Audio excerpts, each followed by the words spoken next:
What's up guys, Luke Deutschlander here with another video. If you like my videos, make sure you like, share, and subscribe, and make sure to drop a comment down below. In today's video, we are going to be talking about the Rsim patch, how Apple finally killed the Rsim 13 iPhone unlocks. So obviously, in a huge setback to basically the unlocking and gray market industry out there, or phone flipping industry overseas, Apple has finally killed the illegal Rsim iPhone unlocks, and basically I'm going to go over a little bit what that means. So a lot of you out there obviously know and are affected by the Rsim unlock like many of us. Some people out there, however, don't have any idea what this is. So basically, the ICCID activation bug basically allowed users to unlock any iPhone that basically was out on the market with the Rsim 13. However, with iOS 12.1.2, there's no available ICCID, and the Rsim 13 is not going to work. This crashed the entire market overseas, Hong Kong, basically everywhere that was purchasing locked devices at very high prices because of the fact that they could easily unlock them. So this video basically is going to talk about kind of what happened to Rsim 13, and what we have now. So I do have good news. There is a new Rsim available that appears to do the exact same thing as Rsim 13. The only problem that I'm seeing is that Apple is starting to become more aware of this gray unlocking market. So I don't know if it will ever get as good as it will, or as good as it was, I should say, because of the fact that Apple's kind of on the up and up now. Now, a lot of people are asking, why does Apple care if their phones are getting unlocked and being sold overseas? Well, carriers or phone companies are the people or companies that majorly mass purchase iPhones. So if Apple doesn't fix this unlocking issue, the carriers are going to look at Apple as a very poor service provider, in my opinion, because the carriers are the ones that suffer when the phones have a financial balance owed on them and they're unlocked and sold overseas. Apple really isn't affected by this because by the time somebody gets them from a phone company or carrier, doesn't end up paying their bill and ends up selling them to a phone flipper, Apple's already been paid, but the phone company is not. However, if the phone companies start to revolt against Apple, this could cause a chain effect that could greatly affect Apple's business and business model overall. Although cutting iPhones out would be very hard for the carriers to do, I have a feeling that somehow they might make it happen if Apple doesn't show responsiveness to its clients, which Apple's major clients are obviously bigger companies than all of the phone companies out there that mass purchase iPhones and sell them and get them sold, etc., etc. So obviously, phone companies can take people to small claims court, etc. They can put judgments out on their credit, try and, get the money back that they're out for the phones when they get exported. But it's really hard to recoup money from somebody who doesn't have any money in the first place to get the money from. So you can't really get money from somebody who is basically a credit mule who doesn't have a job or anything like that. And that's what puts these phone companies out of money, and basically Apple was trying to work on a solution for the longest time, and finally they got one.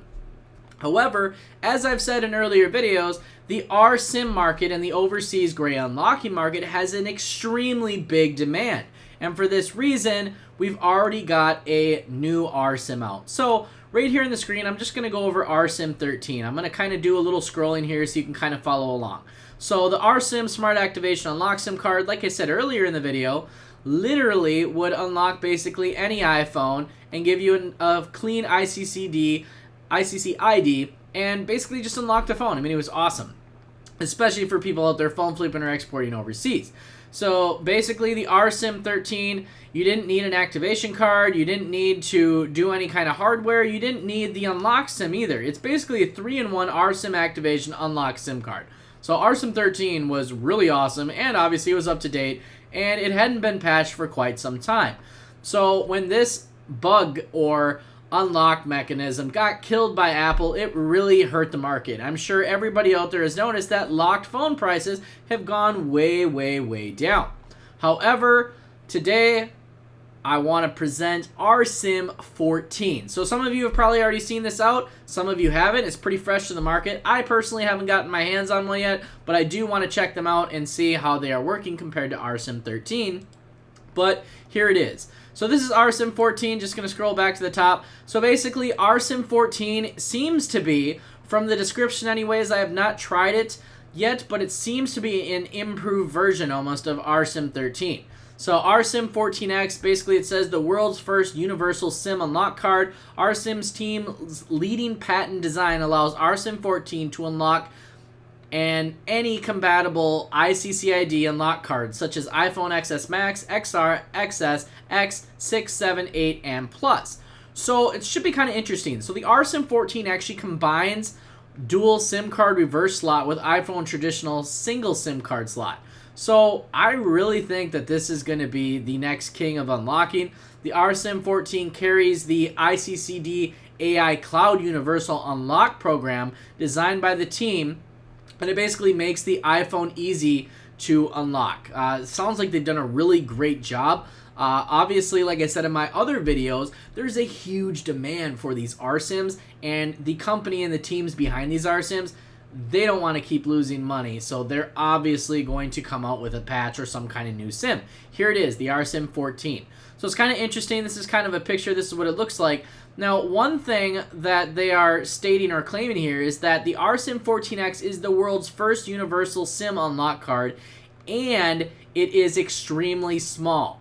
Now, the good thing about it being extremely small is that it is going to give you a longer life of the SIM card or carrier card that you put in there, and also the life of the phone. It's not going to damage the phone at all. So what they are claiming is that this is the smallest unlock SIM card or RSIM card out there also. Right here is the size. It says the chip is only 0.9 millimeters. So this is really good. The smallest card chip in the world. The ultra small chip features basically gives the phone to have more space for the flexible plugging into the SIM card and in the slot of the mobile phone, which basically prolongs the usage life of the SIM unlock card, SIM card, and the mobile phone altogether. So it's really good because you're going to have less damage to phones. I know back in the day there was older unlock SIM cards that were actually kind of thick, and so when you would put them into the iPhone, it would actually sometimes damage the phone or damage the customer SIM card, etc., etc., etc. But that being said, Rsim 14 basically looks like an updated version of Rsim 13. I think the Rsim 14X is going to change the industry again. Now, as far as prices going back up, I don't think that we're going to see an instant increase in prices due to the fact that the market needs time to recover. And also, people are probably waiting to see if Rsim 14 gets patched instantly by Apple again. Obviously, Rsim 13 wasn't instant, but since Rsim 13 just got patched, Apple may make a larger effort to patch Rsim 14. Now, although the people behind the RSIMs have an incredible team of people, Apple is some of the best, has some of the best people in the business working for them. They have, probably a budget that is limitless to fix things like this.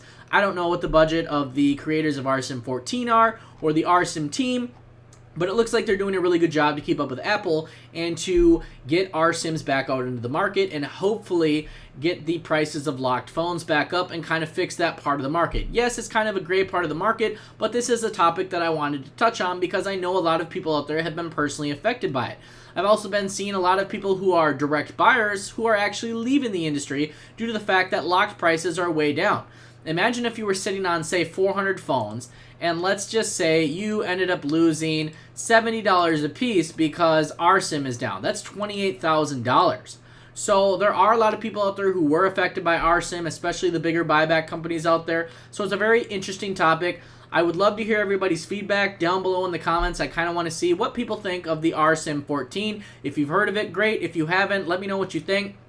I really think that this is going to start to change the prices again. Hopefully the market will recover, and hopefully if there is another patch, another Rsim will come out relatively soon rather than letting the market sink down as it has. The market really has started to sink down. It's not a good thing. Obviously, like I said, a lot of people have lost money because of this, but it is what it is, and there's not really much you can do about it besides hold on for the ride, and here it is, Rsim 14X. So it's pretty interesting. Hopefully this works for people. Hopefully this helps some people out. And I'm really excited to see what this thing can do and what it does for the market. So that being said, I hope you enjoyed today's video. Make sure you like, share, and subscribe, and I'll see you in the next video.